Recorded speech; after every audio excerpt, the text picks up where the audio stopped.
आखिर क्यों ये हजारों लोग अजमेर से सरवाड़ पैदल जा रहे हैं? कौन सी ऐसी वजह है जो इनके पैदल चलने की वजह बनी? तो इन्हीं सब सवालों के जवाब पाने के लिए हम भी जाएंगे अजमेर से सरवाड़ पैदल, और वहां चल के देखेंगे कि ऐसी कौन सी जगह है जो पूरे इंडिया के लोगों को वहां पर खींच रही है और यहाँ पर लोग दूर दूर से आकर पैदल सफर कर रहे हैं। तो बिना किसी देरी के शुरू करते हैं हमारे इस आज के सफर को, यानी कि अजमेर से सरवाड़ हम जाने वाले हैं पैदल, वो भी आपके साथ। और हम देखेंगे कि रास्ते में हमारे को कौन कौन सी चीजें देखने को मिलने वाली है, कितना लंबा हाईवे पड़ने वाला है, कौन सी गली से निकल के हमारे को वहां तक जाना है, उसी के साथ साथ किस तारीख को हमारे को पैदल निकलना होता है, कब वहां पर पहुंचना होता है, वहां पर कुल वगैरह कब होता है, बड़ा कुल कब होता है, छोटा कुल कब होता है, वहां की छठी शरीफ कब होती है, ये सब जानकारी मैं तुम्हारे को इसी वीडियो में देने वाला हूँ। इसलिए वीडियो को बिना स्किप करे पूरी देखो और इस सफर को एंजॉय करो।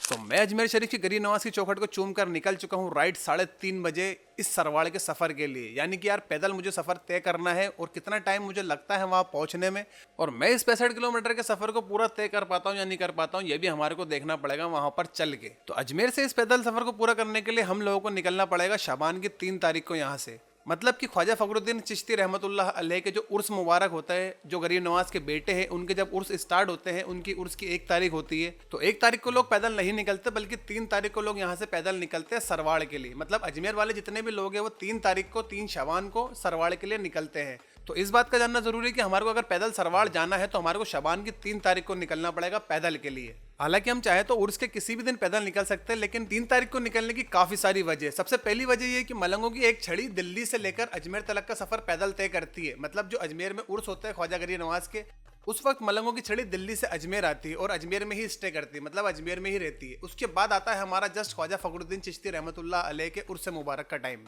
तो ये जो मलंग लोग होते हैं ये ख्वाजा गरीब नवाज के दरबार से चादर को लेकर ख्वाजा फखरुद्दीन चिश्ती रहमतुल्लाह अलैह के दरबार में जाते हैं। मतलब कि गरीब नवाज की दरबार की चादर को ख्वाजा फखरुद्दीन चिश्ती की दरगाह पर चढ़ाया जाता है, तो उसी चादर को ये पैदल लेकर जाते हैं सरवाड़ तक। तो उन लोगों के सरवाड़ निकलने का टाइम होता है 3 शाबान, तो इसलिए काफी सारे लोग 3 शाबान को ही सरवाड़ पैदल जाने के लिए प्रेफर करते हैं। और दूसरी चीज ये कि अगर हम 3 शाबान को निकलेंगे तो हमारे वेलकम के लिए वहां पर काफी सारे टेंट वगैरह लगा जाते हैं, यानी कि लंगर का एहतमाम करा जाता है पूरे रोड के ऊपर। तो हम लोगों को 65 किलोमीटर का सफर करने में कोई दिक्कत ना हो, इसीलिए हमारे को 3 तारीख को निकलना ही सबसे बेस्ट रहता है, क्योंकि 3 तारीख को ही सारे एहतमाम किए जाते हैं। तो चलो मैं भी निकल चुका हूँ 3 तारीख को पैदल सफर के लिए, और अब मैं पहुंच चुका हूँ यहाँ से 9 नंबर पेट्रोल पंप। और यहाँ पर पहुंचने के बाद मुझे देखने को मिला छड़ियों का जुलूस। मैं थोड़ी जल्दी निकल गया था, लेकिन मेरे पीछे पीछे स्पीड के अंदर चलते हुए छड़ियों का जुलूस आ गया। मतलब मेरे को भी इन्होंने क्रॉस कर दिया। तुम्हारे को ये सामने दिख रहा होगा, ये झंडे वगैरह जो लेके जा रहे हैं, चादर वगैरह जो ले जा रहे हैं, यही वो छड़ियों का जुलूस है। अगर तुम लोग जानना चाहते हो कि छड़ी क्या है, तो मैंने पिछली वीडियो के अंदर बता रखा है कि छड़ी मुबारक क्या होती है, छड़ी कहाँ से आती है, कैसे आती है, इसकी शुरुआत कैसे हुई, सारी चीजें मैंने अपनी पिछली वाली वीडियो में डाल रखा है उर्स वाली के अंदर, तो वो भी जाकर देख लेना, मैंने ऊपर आई बटन में डाल दी है। तो इन मलंगों की छड़ी ने मुझे काफी पीछे छोड़ दिया, क्योंकि इनकी स्पीड के मुकाबले मेरी स्पीड काफी कम है। मैं धीरे धीरे ही चलने वाला हूँ और धीरे धीरे ही पहुंचूंगा सरवाड़ शरीफ। तो ये मुझसे आगे निकल चुके हैं और मेरे से बहुत ज्यादा पहले ये वहां पर पहुंच जाएंगे और अपनी चादर को पेश कर देंगे। तो चादर पेश करते हुए तो हम उन लोगों को देख नहीं पाएंगे, लेकिन हम देखेंगे कि यार वो वहां पर कहां पर स्टे करेंगे, और इतना लंबा सफर तय करने के बाद उनको थकान वगैरह होती है या नहीं होती, ये भी जाकर हम वहीं देखेंगे। तो 2-4 घंटे चलने के बाद मुझे सामने एक टेंट नजर आया, और मैंने सोचा कि वहाँ जाके बैठता हूँ थोड़ी देर और कुछ खा लेता हूँ। तो जैसे मैं टेंट में गया तो वहाँ पर लंगर वगैरह चल रहा था, तो मेरा थोड़ा बहुत कुछ मिला मुझे, मैंने वो खा लिया। उसके बाद मेरे अंदर थोड़ी सी एनर्जी आ गई, तो मैंने चलना वापस से स्टार्ट करा। तो चलते हुए लगभग मुझे 4-5 घंटे हो चुके हैं। बीच में काफी सारे टेंट वगैरह मिले मुझे लंगर के, लेकिन मैंने अवॉइड कर दिया। मैंने सोचा कि यार जल्दी से जल्दी पहुंच जाएंगे और वहां जाके ही रेस्ट करेंगे, तो इसलिए मैं तो कंटिन्यू चलता रहा। तो चलते चलते मैं पहुंच गया नसीराबाद, और नसीराबाद पहुंचने के बाद मैंने डिसाइड कर किया मुझे थोड़ा बहुत रेस्ट कर लेना चाहिए आखिर। तो नसीराबाद जो है वो अजमेर से लगभग यार 20 से 22 किलोमीटर की दूरी पे मौजूद है। अगर तुम लोग भी नसीराबाद पहुंच जाते हो पैदल, तो तुम्हारे को यहाँ पहुंच के लगेगा कि यार इतना सफर तो अपन ने तय कर ही लिया है, अब थोड़ा बहुत सफर बचा है उसको भी हम तय कर लेंगे।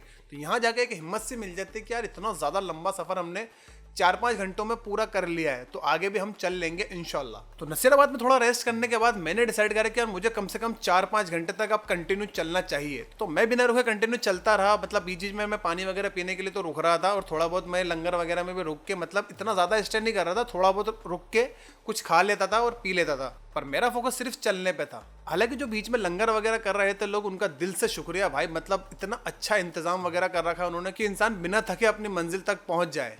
और कहीं कहीं पे तो मेडिकल कैंप भी लगाए गए थे, वहाँ पर बैठ के रेस्ट कर लो, अपने पैरों को थोड़ा सा सेक कर लो, मतलब गर्म पानी का भी एहतमाम करा गया था। बाम वगैरह जो है वो आप अपने पैर पे लगा लो, कोई मेडिसिन चाहिए तो वो भी आपको मिल जाएगी।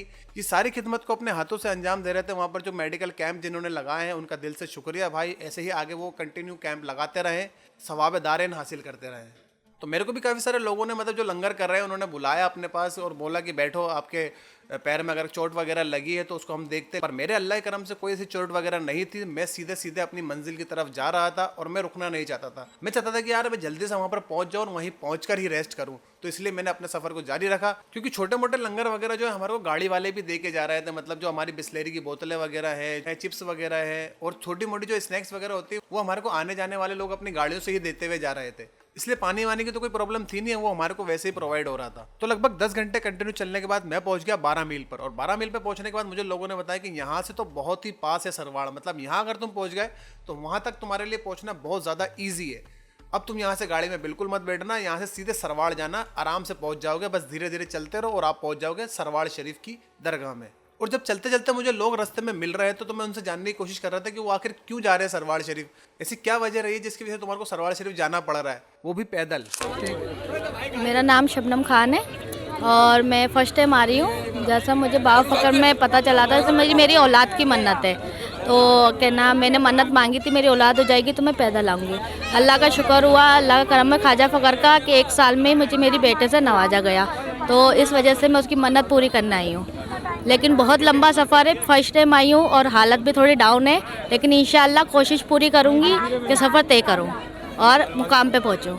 जी, हमारे घर के बड़े बुजुर्ग के उन्होंने बताया था कि बाबा फ़कर जाओ पैदल, इंशाअल्लाह आपकी मन्नत पूरी होगी।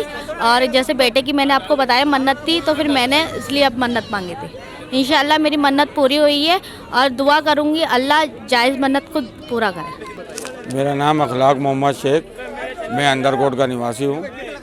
मैं तकरीबन 4:30 बजे पैदल रवाना हुआ था दरगाह शरीफ से चौखट के, और यहाँ मैं तकरीबन 11 बजे पहुँच चुका हूँ। यहाँ से तकरीबन 20 किलोमीटर दूर और अभी सरवार शरीफ, और यहाँ से काफ़ी निस्बत है और हज़ारों लाखों लोग पैदल जाते हैं, आस्था लेकर अपनी अपनी मन्नतें मुरादें मांगते हैं, और जिसकी भी मन्नत पूरी होती है वो ख्वाजा साहब के दरबार में हाज़िरी के लिए आते हैं। तो लोगों ने मुझे बताया कि ये उनकी मोहब्बत है ख्वाजा फ़खरुद्दीन चिश्ती रहमतुल्लाह अलैह के लिए, जो उनको वहाँ पर खींच के ले जाती है। और कुछ लोगों ने बताया कि वो मन्नत मांगते हैं ख्वाजा फ़खरुद्दीन चिश्ती रहमतुल्लाह अलैह के लिए, जो अपनी पाक मन्नतों को पूरा करते हैं, और वो मन्नत जब पूरी हो जाती है तो वो पैदल इस सफ़र को तय करते हैं। तो इन पैदल चलने वाले लोगों से बात करते हुए ऐसे चलते चलते मुझे सामने नजर आ गया ख्वाजा फ़खरुद्दीन चिश्ती रहमतुल्लाह अलैह का बुलंद दरवाज़ा, जो यहाँ से काफ़ी दूर से ही दिख रहा था।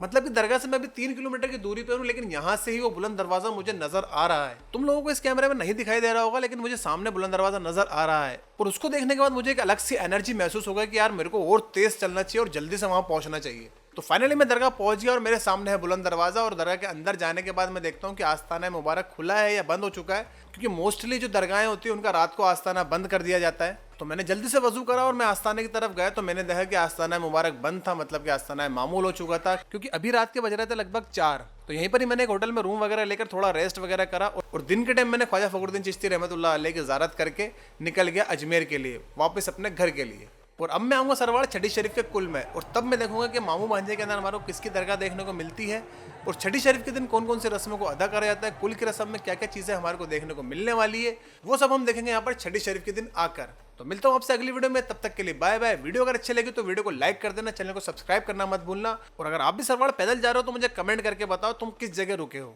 तो मैं मिलता हूँ आपसे सरवाड़ शरीफ में।